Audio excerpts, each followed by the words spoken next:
नमस्कार, कुंभ कथा डॉक्यूमेंट्री में आपका स्वागत है। मैं हूं अमीश त्रिपाठी और मैं हूं सिकता देव। आज हम बात करेंगे कुंभ और नक्षत्र की गति की।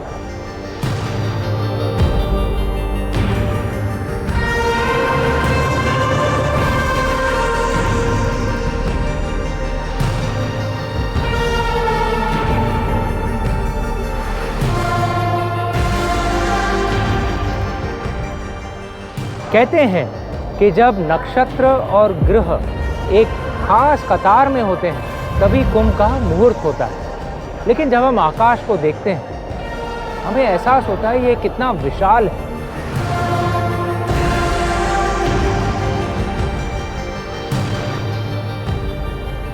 अनगिनत आकाश गंगाएं हैं, ना जाने कितने निहारिकाएं हैं और अरबों खरबों ग्रह।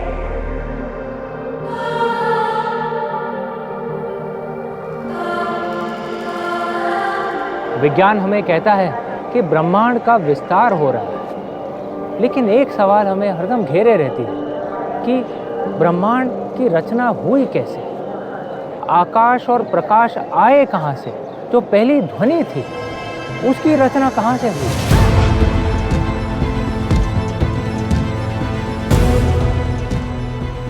विज्ञान बताता है कि 13.8 अरब साल पहले हुआ था एक महाविस्फोट, यानी कि द बिग बैंग, और इसी महाविस्फोट से बना था हमारा ब्रह्मांड।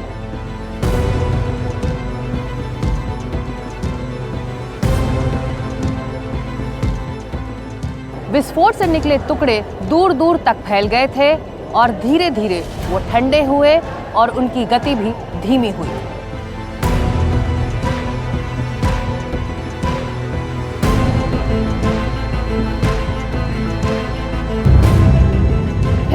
धीरे धीरे उनके परिवार बने, एक तारे के इर्द गिर्द घूमते खूब सारे ग्रह। ऐसे ही बना हमारा सौरमंडल और ऐसी ही बनी हमारी धरती।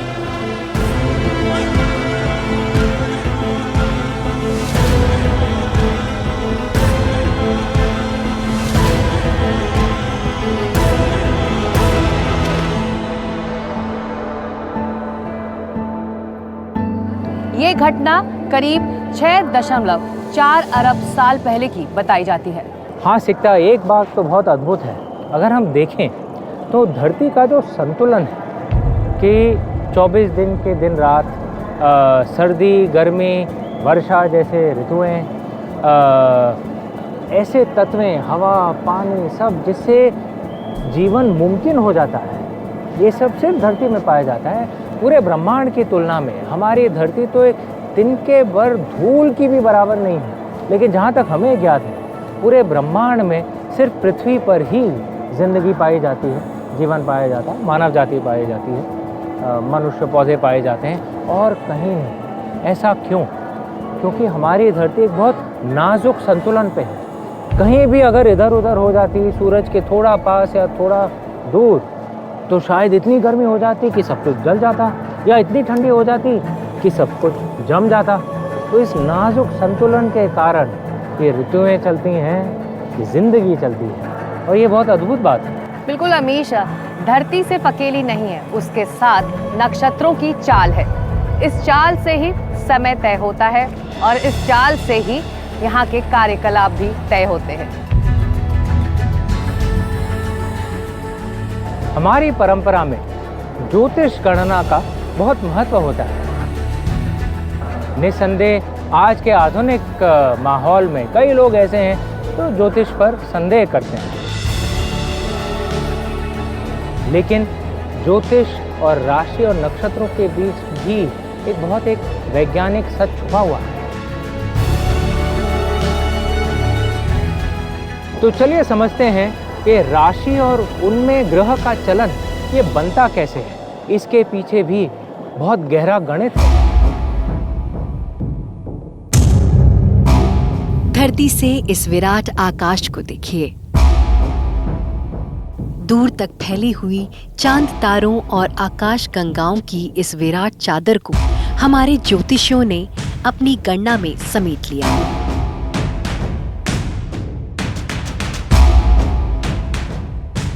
360 डिग्री में फैले इस आकाश को उन्होंने 30-30 डिग्री के 12 हिस्सों में बांट दिया। ये 12 हिस्से ही दरअसल 12 राशियां हैं। इन 12 राशियों में हर एक राशि का अपना स्वभाव होता है, अपना खास निशान, अपनी विशेषता और अपना महत्व।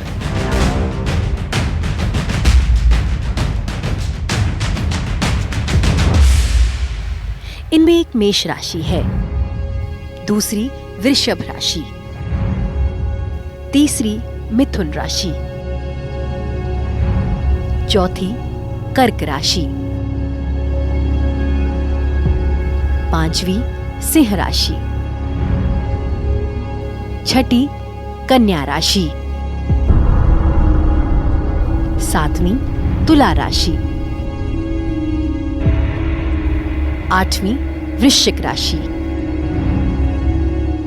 नवीं धनु राशि, 10वीं मकर, 11वीं कुंभ और 12वीं मीन राशि होती है।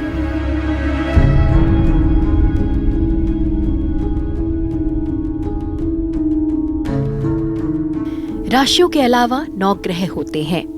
विज्ञान में भी हम 9 ग्रहों के बारे में पढ़ते रहे हैं, बल्कि अब वो 8 हो चुके हैं, क्योंकि प्लूटो यानी यम को ग्रहों की गणना से अलग किया जा चुका है। लेकिन भारतीय ज्योतिष में ग्रह अलग अलग हैं। ये ग्रह हैं सूर्य, चंद्र, मंगल, बुध, गुरु, शुक्र, शनि और राहु केतु। हालांकि राहु केतु का अस्तित्व नहीं है, इसलिए उन्हें छाया ग्रह कहा जाता है। ये सारे ग्रह अलग अलग राशियों को नियंत्रित करते हैं। सूर्य को सिंह राशि का स्वामी माना जाता है। चंद्रमा कर्क राशि का अधिपति है। बुध के खाते में 2 राशियां हैं, मिथुन और कन्या।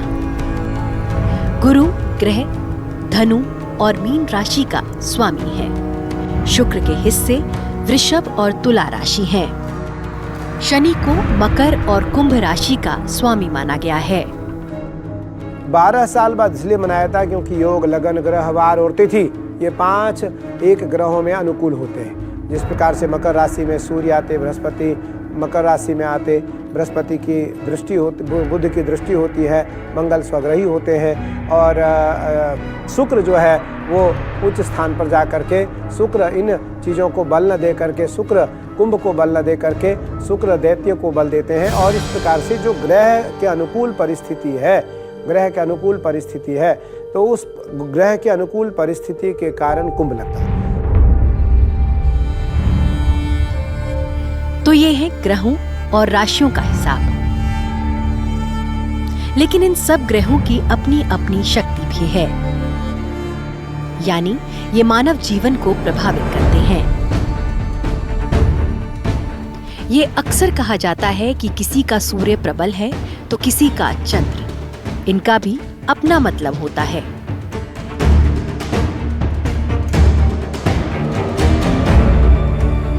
सूर्य ग्रहों का राजा है, उससे प्रतिष्ठा मिलती है और ऊर्जा मिलती है।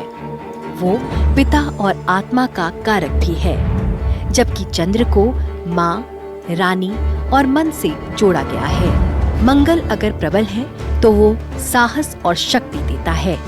इसे सेना और युद्ध का कारक भी माना जाता है। बुध को वाणी, बुद्धि और संचार से जोड़कर देखा गया है, जबकि गुरु को शिक्षा, संतान, धर्म और धन देने वाला बताया गया है। और अगर आपका शुक्र प्रबल है तो वो भौतिक सुख सुविधा, सुंदरता, रोमांस, भोग विलास और विवाह तक का कारक बनता है। जबकि शनि की भूमिका कर्म और न्याय के क्षेत्र में है। वो सबसे धीमी गति से चलता है, लेकिन ज्योतिष गणना इतने से पूरी नहीं होती। भावों को भी 12 हिस्सों में बांटा गया है। पहला भाव स्वयं का भाव है। दूसरा भाव धन और परिवार का भाव है। तीसरा भाव भाई बहन, साहस और वीरता का भाव है। चौथा भाव माता और सुख का भाव है। पंचम भाव बच्चों और ज्ञान का भाव है। छठा भाव शत्रु, ऋण और रोगों का भाव है। सप्तम भाव विवाह और साझेदारी का भाव है। आठवां भाव दीर्घायु और आयु भाव का भाव है। नवम भाव भाग्य, पिता और धर्म का भाव है। दशम भाव करियर या पेशे का भाव है। 11वां भाव ये आय और लाभ का भाव है। 12वां भाव ये व्यय और हानि का भाव है। तो इन सबको जोड़कर बनता है कोई शुभ समय, कोई शुभ मुहूर्त। क्या आपको महाकुंभ में पता था 2019 में स्नान घाटों की कुल लंबाई 8 किलोमीटर थी, जो 2025 में बढ़कर 12 किलोमीटर हो गई। आप साफ आकाश में सितारों को देखते हुए, नभमंडल से जुड़ते हुए एस्ट्रोनाइट्स के जादू को महसूस कर सकते हैं।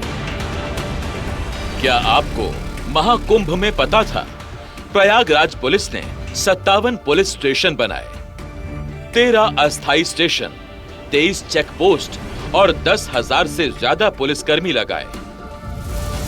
साथ में पीएसी, एनडीआरएफ और सीएपीएफ टीमें भी पीएसी, एनडीआरएफ और एसडीआरएफ द्वारा संचालित 700 से ज्यादा नावें, ताकि 24 घंटे सुरक्षा सुनिश्चित हो सके।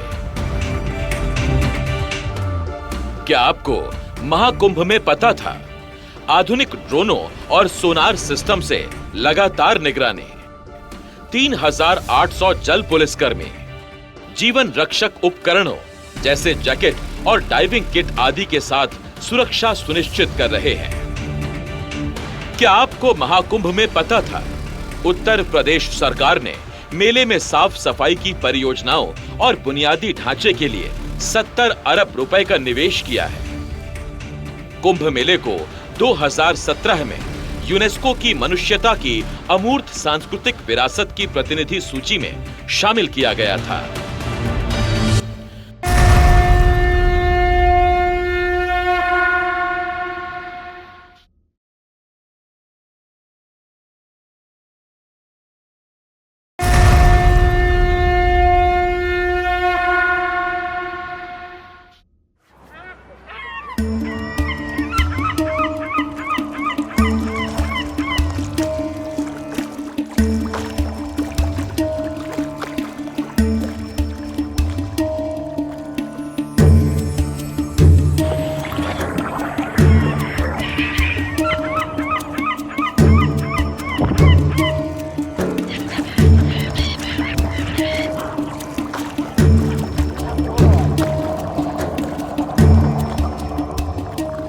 कुंभ मेले की जगह और तारीख तय करने के लिए, चयन करने के लिए काल गणना का बड़ा महत्व होता है। इसके लिए ज्योतिषी और अखाड़े के नेता एक साथ बैठते हैं और नक्षत्र और राशियों को देख के, ग्रहों के संकेत को देख के ये निर्णय करते हैं कि कुंभ कहाँ और कब होगा। इसमें 2 ग्रह सबसे महत्वपूर्ण होते हैं।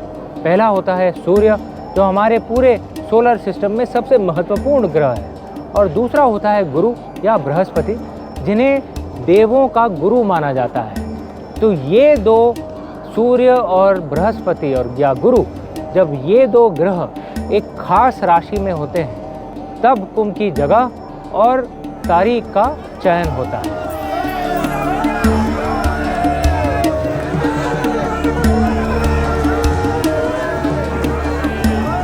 जब बृहस्पति कुंभ राशि में होता है और सूर्य मेष राशि में, तब हरिद्वार में कुंभ का आयोजन होता है। जब सूर्य मेष राशि में और बृहस्पति सिंह राशि में होता है, तब कुंभ मेला उज्जैन में मनाया जाता है। नासिक में कुंभ मेला तब लगता है जब सूर्य और बृहस्पति दोनों आकाशीय नक्षत्र सिंह राशि में होते हैं। प्रयागराज में कुंभ तब होता है जब बृहस्पति ग्रह वृषभ राशि में और सूर्य मकर राशि में होता है।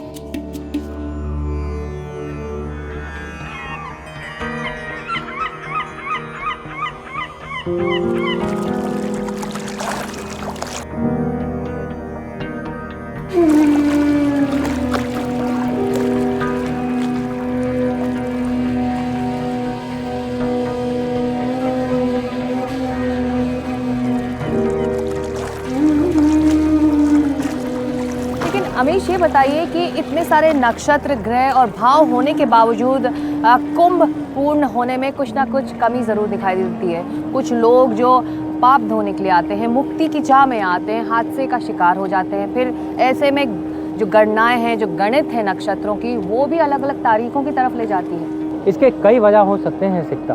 कुछ दार्शनिक हो सकते हैं और कुछ काव्यात्मक। मुझे एक काव्यात्मक वजह थोड़ी लुभाती है। धर्मवीर भारती की जो रचना है अंधा युग, उसमें एक पात्र है याचक। वो कहते हैं, जब कोई भी मनुष्य अनासक्त होकर चुनौती देता है इतिहास को, उस दिन नक्षत्रों की दिशा बदल जाती है। नियति नहीं है पूर्व निर्धारित, उसके हर क्षण मानव निर्णय बनाता मिटाता है।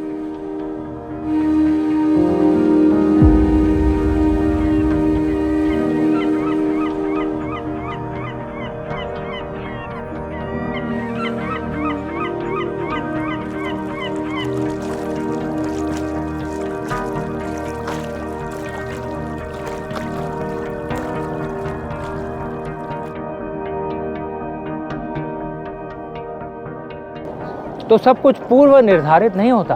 हमारे कर्म भी काफी कुछ तय करते हैं।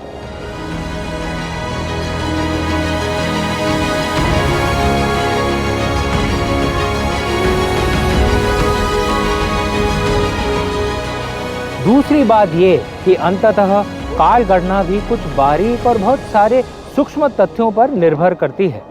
एक की प्रधानता या दूसरे की उपेक्षा से काफी कुछ बदल जाता है। अंततः ये एक आकलन है। हम अधिकतम कोशिश कर सकते हैं कि यह सही हो, इसके हिसाब से चीज़ें चलें, लेकिन घटनाएं अपनी गति से चलती हैं और हम समय के नदी के किनारे लीला देखते हुए मनुष्य हैं। हम में कुंभ है, सारे नक्षत्र भी और अंतरिक्ष भी। तो कुंभ कथा अमीश त्रिपाठी के साथ में आज इतना ही, लेकिन हम इस वादे के साथ जा रहे हैं कि हम फिर लौटेंगे एक नई कथा के साथ। तब तक के लिए नमस्ते। नमस्ते। हर हर गंगे।